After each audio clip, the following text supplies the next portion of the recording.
I finally pedaled my bike all the way to the plaza. A normal person who would arrive here would go, "Oh, this day is beautiful." Me, however, I would go, "Ugh, it's always so fucking hot out here." But I'm only here for about 5 hours, and then I go back to my snowy and cold home for up to 18 hours. The only hour that I'm not in either the plaza nor at the temple is when I ride my bike to the plaza and back. But no, it's not time for me to go home. It's time for me to start work. I met up with my boss today and began my shift from there.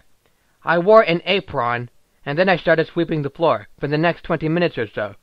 All this free time, simply because fighters got in my way. I sweep with the broom.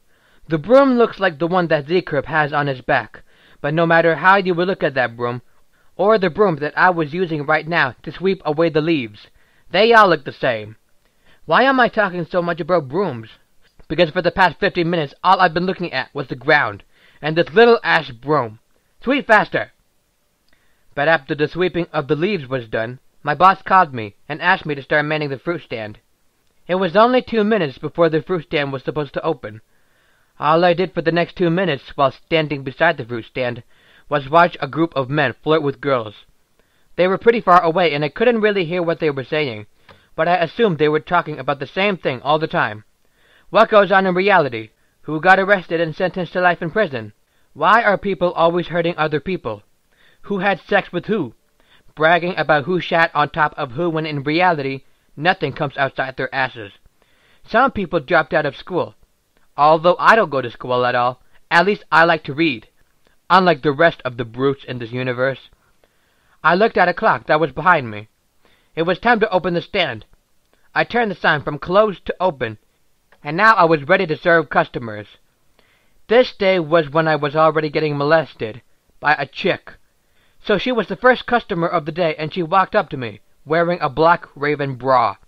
It's not from the Raven Guild, but it's literally named Raven Bikini, that you can get from the store, and it costs 18,000 carats. Maybe it's expensive because it's said to make a girl's breast look bigger, and that was exactly what this lady customer was trying to show me. "Hi," I said politely. "Good morning, ma'am." "It's always too hot when I'm so far from the ocean, and I only brought with me a few carrots, probably not even enough to buy me 2 oranges from here," I answered. "Each orange costs 150 carats. The girl continued to talk seductively. "Really? I need 2 oranges, but I can only afford 1. Say, can you discount me on a free orange?" As she said that, she used both her upper arms to squeeze her breasts together. She was clearly trying to steal off of me. I kept my cool, though. I said to her, "I'm sorry, ma'am, but I can't give you a free orange." "Are you sure?" The lady put her hands on certain parts of the wood that separated all the oranges from other fruits beside it, and apparently leaned forward so that her breasts were just above the group of oranges that she was trying to steal. Okay, well, not only was whatever she was doing not working, but I was now getting paranoid that she could purposely drop her bikini top so that I would be looked at as a pervert. Oh, hell no! I requested the lady. Could you please back up a little? You might accidentally lose something that isn't supposed to be lost." My boss came to me and asked, "Is there something wrong?" I had to ask, "Mr. Pack, sir, are the oranges on sale today?" My boss had this German accent, and he replied to me, "Nein, we are not discounting any oranges right now." I looked at the lady and shrugged my shoulders. The lady scoffed and walked away in utter disappointment. "Keep up the good work." "Thanks," I said. See, this is why I like my boss. He knows the exact situation that I was going through. I had to admit, I was getting a little hard just looking at those breasts, but I was so focused on my job that I thought in my head, "Nah, bitch, I'm not about to lose my home just because I want to touch a girl's large tits in the middle of work." I looked around, waiting for more customers to come. I served about 100 customers for the day, and now it was time for me to go home. Work was done. I biked to the bookstore to pick up new books. There was a new book filled with brand new chapters of a series that I'm reading about, so I picked that up. But then I also picked up an erotic novel to fill my mind with lust and fantasy, So it was just 2 books that I picked up from the store, which altogether costed about around 3,000 carats. I mean, I do go to thrift shops to buy used books for as cheap as only 200 carats, but I fell in love with a certain series the author has to offer in printed pages, and so for about several hours a day, up to a whole week or 2, I read 1 book. Maybe even less than a week, because I keep learning more and more words from the dictionary. Or maybe even more weeks if I feel like rereading the books from the beginning to the end. I hate to admit it, but I've started building a bond with books. The first book I've read for the first time, I constantly had to go back and forth with the dictionary before moving on, but now, books have become my best friends. Speaking of which, the series I've been following is called Jack and Peter. It's a story about the both of them being a gay couple. An adventures I never would have thought would fill my imaginations more than almost any other series I've read. But so far, Jack and Peter was my favorite one. A knock on the door was heard. I probably shouldn't go answering it, though. I'll let my landlord downstairs answer it. There was nobody in this world I knew apart from Pack and his 2 cousins. Again, Pack is my boss, and I call him Mr. Pack. Anyways, I heard people talking downstairs, and it was very unlikely that I were to encounter any visitors for me. I was inside my room with a futon on the floor, and a coffee table with lots of books underneath, including a dictionary at the very bottom left corner. I was sitting on my lounge chair, just by a window. There were 2 windows that I can look through from my room, one on opposite sides. I used the window so I could let sunlight shine through to enable my ability to read any books I wanted to read. I had only 1 lounge chair, and whenever the sun was shining through the other window, I had to move my lounge chair to the side where the sun was shining through. It was a good thing my chair was light, or it would hurt my back a lot. I had about only 1 picture frame that stood on the floor. It was a picture of me, Jason, and Roxy smiling together.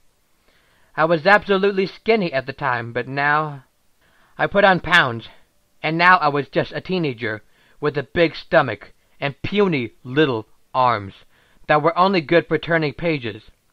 I was nobody. I still heard people talking, so I had to bookmark the page I was reading and continue reading later. Instead, I listened to my iPhone. It only had a few songs inside, but there were also language lessons inserted in my phone so that I could learn other languages. I closed my eyes and laid my head back. I could still hear people downstairs talking, but now it was easy to avert my attention away from it. Suddenly, I heard a knock on my door. I paused my lessons and removed my monitors from my ears. I then called, "Come in!" My landlord appeared, and then Pack came after my landlord. Pack greeted me. "Hallo." I replied in German. "Guten Abend. Ist dir gut?" Ja. Und dir? Okay. Warum okay? I spoke English. I look everywhere when I'm at work. Everybody is violent. Not everybody is. It's hard to reach the people who aren't, Mr. Pack. I walk up to a person who seems very sad. I try to ask what's wrong, and she pushes me away. I know for a fact that even the saddest of people resort to violence. Pack sighed and said, I am sorry to hear that you are not wrong. Nothing has changed, and it is very hard to beat people who are weak and powerless against fighting just like you. I was in no position to argue with that because I really had no true purpose to grow strength. But I found people who never fight. I looked at Pack. Really? Yeah, but they are pushed around, and that only makes them fight back. All my enthusiasm went away, and I said, What do you think is going to happen to you in 10 years? I looked at him without an answer. I had nothing I could say to him to answer his question. Pack very slowly walked from the door to the wall opposite from the door. Then he said more. I was both blessed and cursed the day I became mutated. I heal very fast, but my life expectancy is very, very short. In 10 years, I could be sick and I won't be there to protect you. If you continue to be different from everybody, you may grow up with broken bones all over your body. Doctors are very expensive. Your medical bills are going to be too high for any jobs to be able to cover your expense. I shook my head to show Pack that I understood the possible future. I then said, Well, Maybe suicide is an option. Pack looked at me with very heavy concern, then said with worry, Suicide is most definitely not an option. No one said a word. Even the landlord respectively kept quiet and held still. Suddenly, Pack asked the landlord, Have you talked to GJ about anything? The landlord answered, He joined us for dinner one time. He claims this world to be too much for him to handle, and that he would be better off dead if you were no longer around. I removed my DJ monitors from my neck and slowly stood up to say more to Pack. I'm only a loyal person until I feel it's time to switch sides. But I discovered that I'm a boy of promise the moment I made a promise with Jason. That's why now there are so many promises I must never make if it may be broken. And I will forever keep the promise I made with Jason, even if it means death. Pack had to ask. And what promise did you make with Jason? I promised him that I would never throw a punch at anybody. And when did you make that promise? Half a year ago. I was a violent person. Jason was occasionally bullied for dating Roxy. And it was not because Roxy was black. It was because people knew that Roxy had something that caused Jason's reputation to grow sour. So whenever I would hear anybody shove Jason around, I would fight him until he's down, then beat him to a pulp. I was very protective of Jason, and I would always resort to violence that way. But Jason's mother couldn't take the trouble I was putting her through, so she threatened to shoot me with a revolver if I didn't leave the country. I had to do just that, but just before I left, Jason and I made a promise that I would never throw fists at anybody ever again. I was fit back before I came here.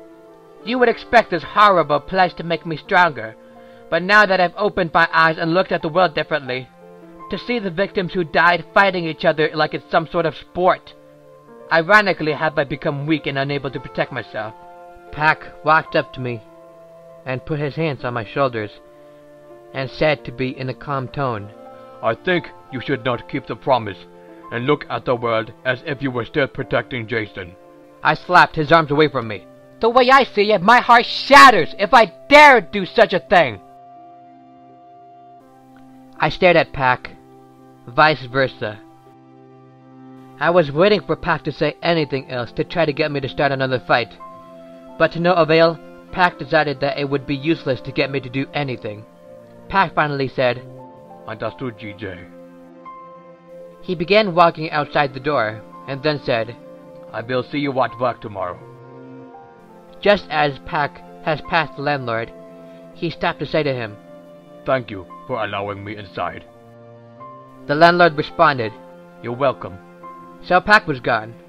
The landlord looked back at me. I asked him, Is there something you want me to do around the house, sir? The landlord replied, No. Continue waiting. All right, I said. I sat back down on my lounge chair and put my iPhone into sleep mode, set it aside, then just sat there and did absolutely nothing but stare at the wall, just thinking about what Pack had discussed with me about. I was having thoughts where I regretted coming here and would have rather taken the bullet to the head instead. But at the same time, I was unable to know I'd come to a world like this. I just wish I had hit another place instead of here. If I could go back in time, I would have snitched everybody, even though it would make me a coward. It was too late, however. I'm a coward now, but it never changed the fact that I was never going to see Jason again. 30 minutes have gone by and silence is finally surrounding me. All the thoughts about Jason's promise started to go away on his own, and now I was just about ready to continue my book with Jack and Peter in it. I always fantasized about me, Jason, and Roxy being together as the threesome couple, all the things that we could have done together. But the part of the book I was on now was getting to be more happy. I started to cheer up a little bit, but at the same time did it begin to disappoint me as well. I looked closely at the chapter I was reading, and it started telling a scene where both the guys were going to the beach together. That meant they were going topless to show off their attractive abs. I certainly wished I was one of those guys, but I just thought it was never going to happen. The book even showed an illustration of Peter and Jack having a great time at the beach. My consciousness started going wild, and when I started looking at the picture longer and longer, I began seeing me and Jason posing exactly the way the illustration is showing me, except my illusion was only changing the faces of Jack and Peter. Then some sort of motivation was planted in the back of my mind, telling me to be like the couple in this book. But I don't know just how exactly I can look like these guys. Huh.